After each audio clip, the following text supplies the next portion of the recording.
his introduction already gave me a little bit of emotion, so it's good to be here with you all.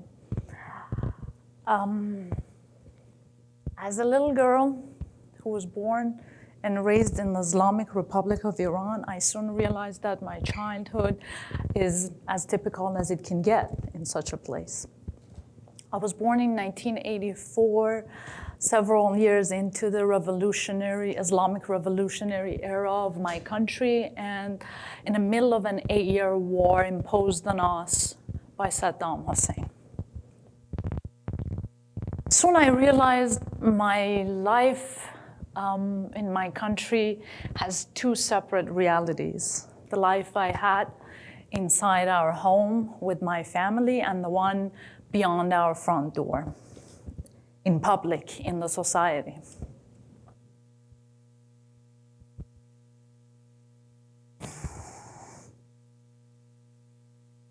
Like all other Iranian girls, I had to wear hijab from very early age. And for me, that started at 5 years old when I had to start preschool.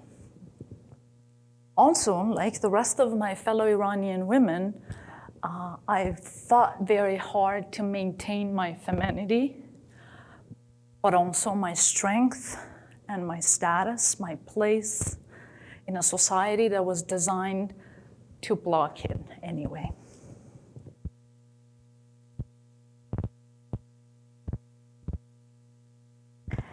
One constant of my growing up was access to Hollywood movies, believe it or not.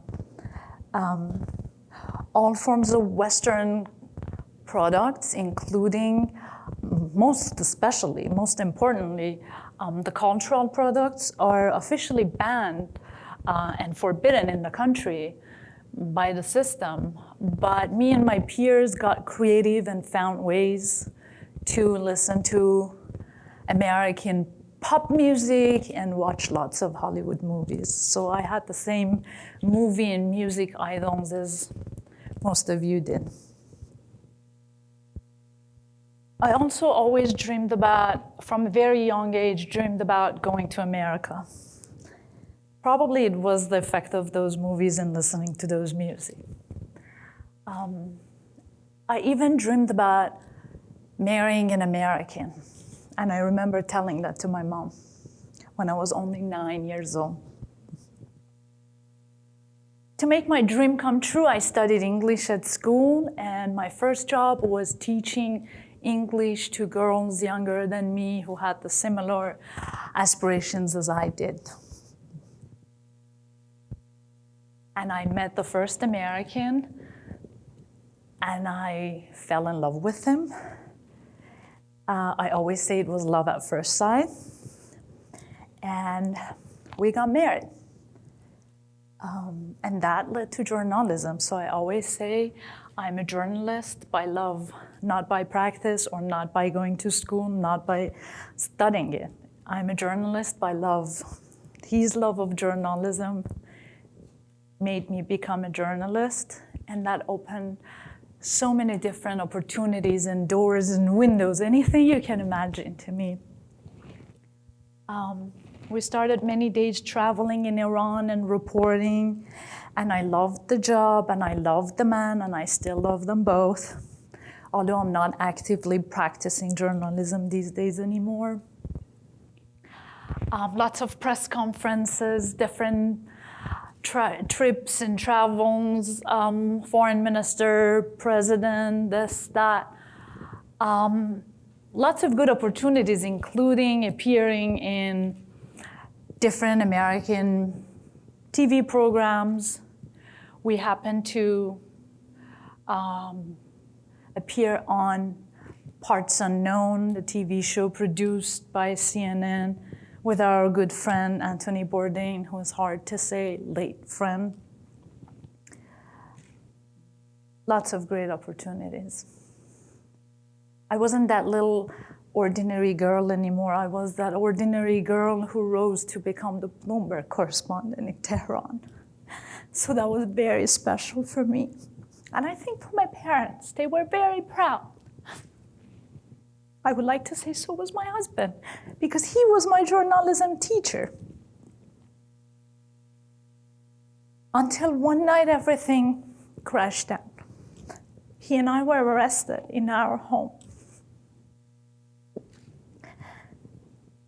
And I went from being that patriot person who loved her country despite all of its shortcomings, to this imprisoned dissident who was married to public enemy number one.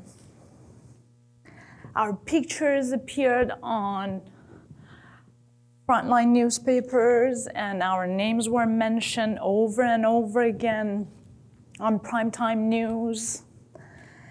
And I always thought I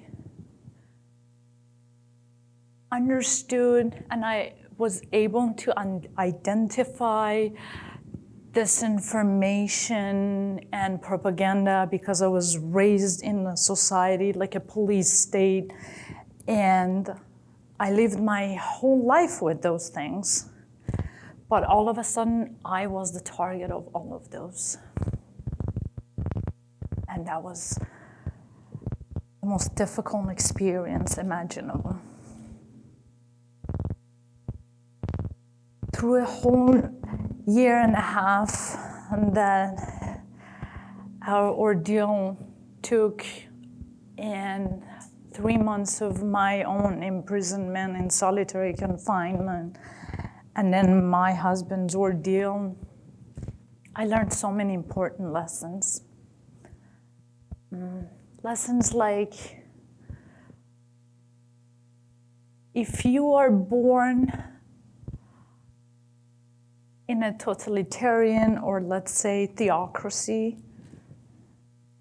that system will design you, will treat you in a way that you do not have any free will, to the point that your choice of love is controlled by the system.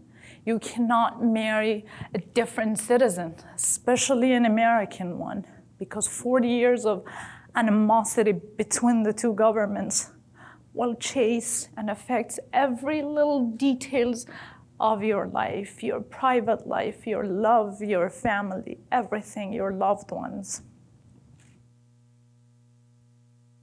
I learned that in such a system, you're just a puppet, moved and run by the system without even you knowing that, because you have not learned about the other way. You don't know there's a different way of life beyond what you're living, because that's all you have been taught.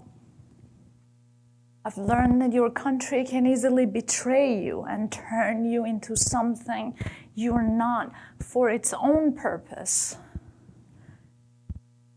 for its own benefit. I also learned a few good things. I learned that family is the most important thing in the whole world. You survive everything if you have that great support system of your family. Nothing else matters, honestly. Hear it from me. In nights and days, only your family holds your hand.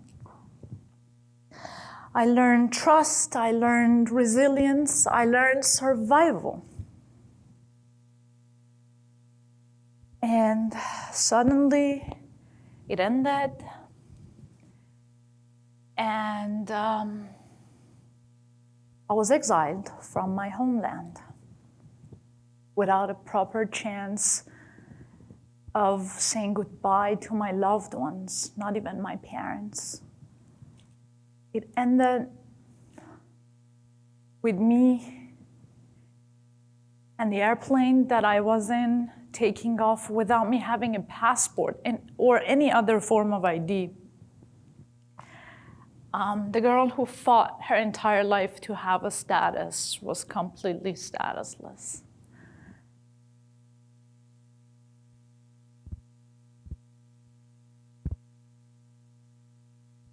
And I arrived to the United States. The welcome was really warm, very warm. The embrace was really warm. I did not see an American who was not kind to me.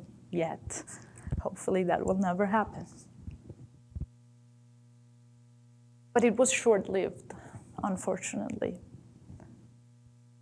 Things changed quickly, and I became an American, but an immigrant. I'm an immigrant, and I think once you are an immigrant, you will always be an immigrant. You will be seen by those who came before you always as an immigrant. They see your differences. But I honestly think and learn that our differences are our individual strength that will collectively become the strength in our society, in the community that we live.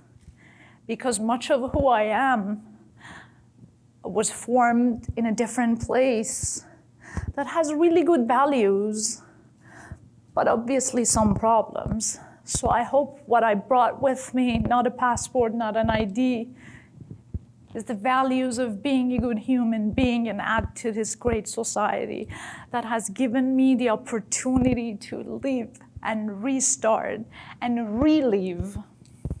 So I became an American. I believed in the American dream, and now after 6 years here, I understand all the values and all the dreams and wonderful things that America has to offer. And now I am a mommy to a really young kiddo who's really sweet, and I'm sure one day his English is much better than mine, because he will always see me as an immigrant, but he was born here, so that's a difference we have.